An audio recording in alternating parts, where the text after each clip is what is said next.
El análisis de la pregunta yo creo que requiere en primer lugar hacer una distinción que es importante. El tabaquismo es probablemente, y su asociación con el tabaco y el cigarrillo, el fenómeno más fácil de abordar a través de una política de impuestos, porque hay una relación bastante estrecha entre ambos. Y la externalidad existe como un problema más identificable en términos que genera el uso del cigarrillo o el fumador una externalidad sobre el resto en la medida de que su consumo es social. Esto difiere en el caso, por ejemplo, del alcohol, donde no hay necesariamente por la ingesta de alcohol una externalidad directa sobre terceros, y lo cual lo hace un poco distinto del tabaco. Y definitivamente el tema de la obesidad y la comida es ya un problema de otro tipo, en tanto los factores que influyen sobre la obesidad no tienen una causalidad tan directa como el tabaco y el tabaquismo.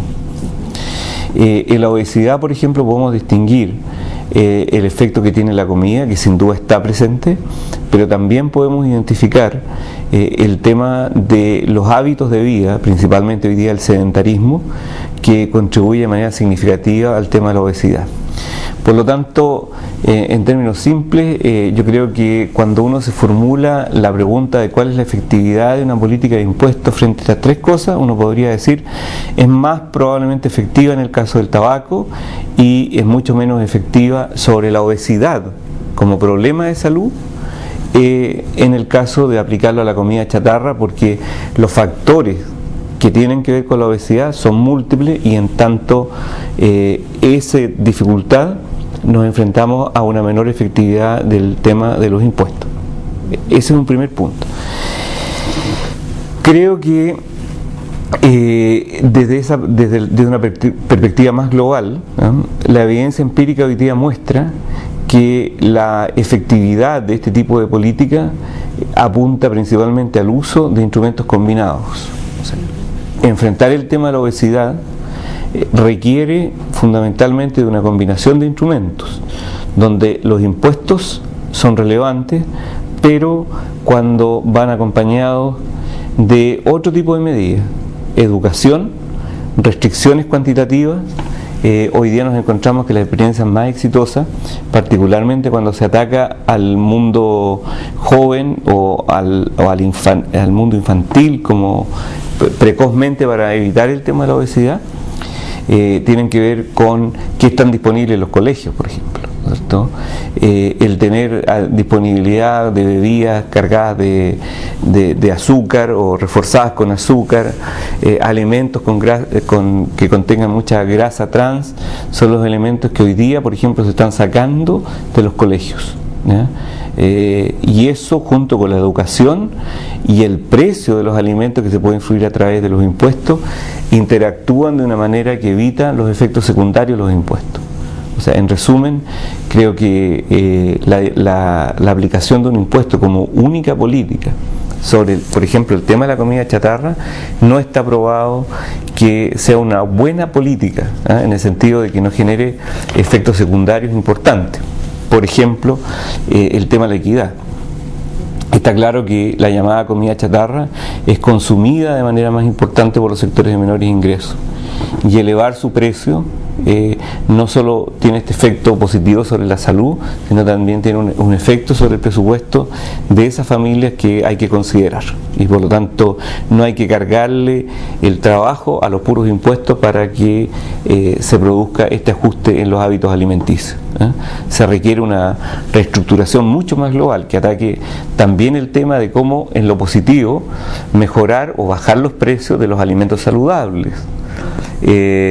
Necesitamos también transformar esos alimentos saludables en alimentos manipulables de manera económica, en contextos de los cuales hoy día las mujeres trabajan, los hábitos de producción de alimentos de la casa han cambiado, y por lo tanto necesitamos que los alimentos saludables también tengan una disponibilidad a un buen precio y sean fáciles de elaborar dentro de los patrones de consumo que hoy día tienen las familias.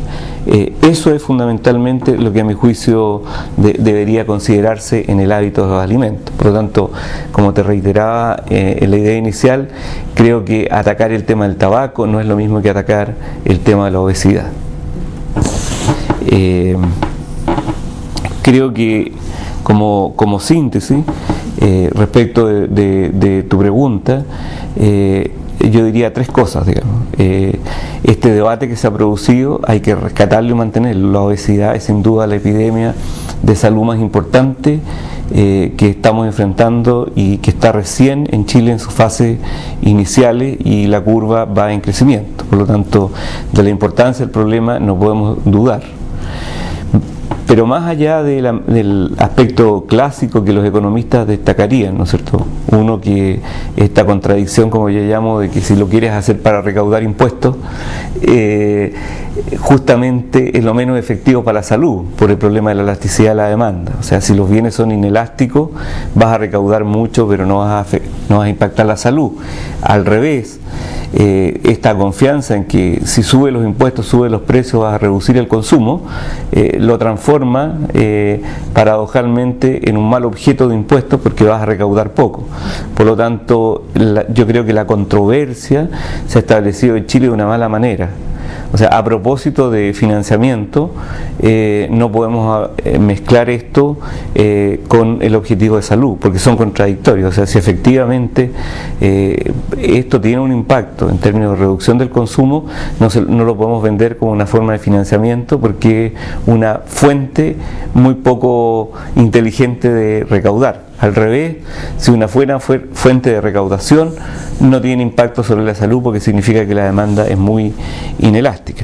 Ese tema, que está largamente tratado por los economistas, yo creo que amerita adicionalmente estos elementos que te he planteado. O sea, aquí no hay una linealidad en los problemas de salud, salvo una muy directa entre el tabaco y los problemas que te genera, pero sin duda el problema de la obesidad, que es el problema principal que genera la comida chatarra. También pueden ser enfermedades cardiovasculares como otro elemento, pero tanto la obesidad como las cardiovasculares son de origen múltiple, y por lo tanto requieren de paquetes de intervención que involucran distintos elementos.